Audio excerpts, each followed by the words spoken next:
Olá, sejam muito bem-vindos. Hoje a gente vai mergulhar de cabeça num dos assuntos mais importantes para qualquer negócio: a estratégia de preços. Vamos juntos entender a diferença que é fundamental entre preço e valor. Um conceito que, olha, pode mudar completamente a forma como um produto ou serviço é visto no mercado.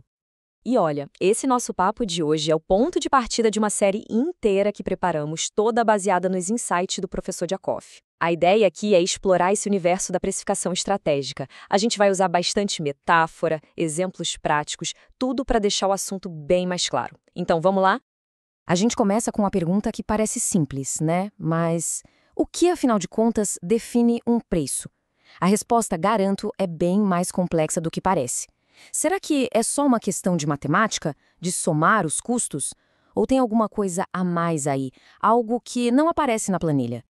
Bom, para a gente conseguir chegar nessa resposta, primeiro precisamos alinhar os conceitos. Vamos começar pelo básico, definindo o que de fato é precificação. Então, vamos lá. Precificar, na essência, é um processo. E essa palavra processo é a chave de tudo. Não é um chute, não é um palpite, é uma análise bem estratégica que tenta encontrar o equilíbrio perfeito entre o que acontece dentro da empresa e o que o mercado está dizendo lá fora.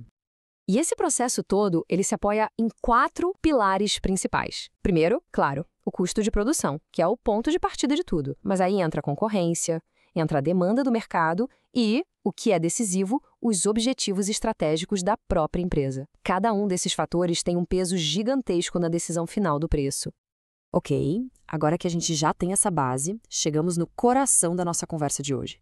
A dualidade, que quando a gente entende de verdade, muda completamente o jogo. A diferença entre o que é preço e o que é valor. Olha só que interessante essa comparação. De um lado, o preço. Ele é concreto, é tangível, é o número que está lá na etiqueta, o dinheiro que sai do bolso. Agora, o valor é outra história. Ele é intangível, é uma percepção, é aquilo que o cliente sente que está levando em troca daquele dinheiro. É a solução de um problema, é o benefício, é a emoção. E essa ideia foi resumida de uma forma brilhante por ninguém menos que o mestre do marketing, o Philip Kotler. O que ele diz é que o valor percebido é uma conta que acontece na cabeça do cliente. A pessoa pesa todos os benefícios contra todos os custos e ainda por cima compara com as outras opções que existem no mercado. O resultado dessa conta, dessa equação pessoal, é o tal do valor percebido. Para a gente entender na prática como construir esse valor e ligar ele com o preço de um jeito inteligente, vamos usar uma metáfora.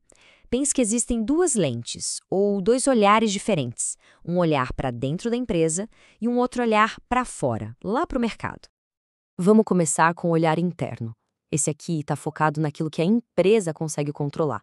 Estamos falando dos custos de produção, das despesas fixas, das variáveis, da margem de lucro que se quer ter e, claro, da estratégia geral do negócio. Isso aqui é o alicerce, é o que garante que a operação vai parar de pé.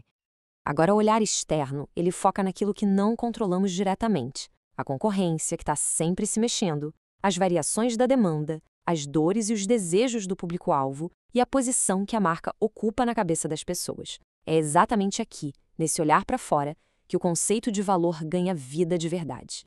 Então vamos aprofundar um pouco mais nesse olhar externo.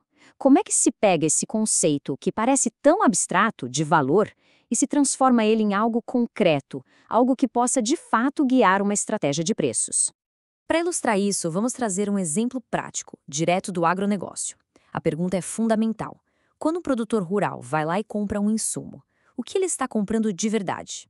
Vamos analisar esta escada do valor. Lá na base, no primeiro degrau, temos a característica técnica do produto. Algo como o inibidor de acetilcolinesterase. Ok, técnico, né? Isso nos leva para o segundo degrau. O benefício tangível, o resultado prático. Controlou a praga e protegeu a lavoura. Perfeito. Mas o pulo do gato, o mais importante, está lá no topo da escada. O benefício intangível. É a tranquilidade de poder dormir à noite sem se preocupar. É a segurança de que a safra está protegida. É a confiança no resultado. É por isso que o cliente realmente paga. Portanto, fica claro que o grande objetivo de uma precificação que se diz estratégica é exatamente este: é entender a fundo qual é a dor do cliente e conseguir medir o quanto vale a solução que está sendo oferecida. Quanto vale ter um problema resolvido? Quanto vale alcançar um objetivo? A resposta para essa pergunta é o valor. Chegando agora ao final da nossa análise, acho que fica bem claro que precificar é muito mais do que só abrir uma planilha de custos, né? É ter uma mentalidade estratégica. E tem uma citação do Steve Jobs que resume isso perfeitamente. Ele dizia que se o foco for só no lucro, a tendência é economizar no produto. Mas se o foco for em fazer produtos realmente bons e entregar valor de verdade, aí o lucro vem como consequência. Então, para fecharmos, fica uma reflexão para ser levada para o dia a dia. A estratégia de preço de um negócio deve refletir apenas os custos internos? Ou ela precisa ir além? Precisa conseguir capturar e comunicar o verdadeiro valor que a entrega ao cliente? Fica aí o questionamento para a gente pensar. Até a próxima.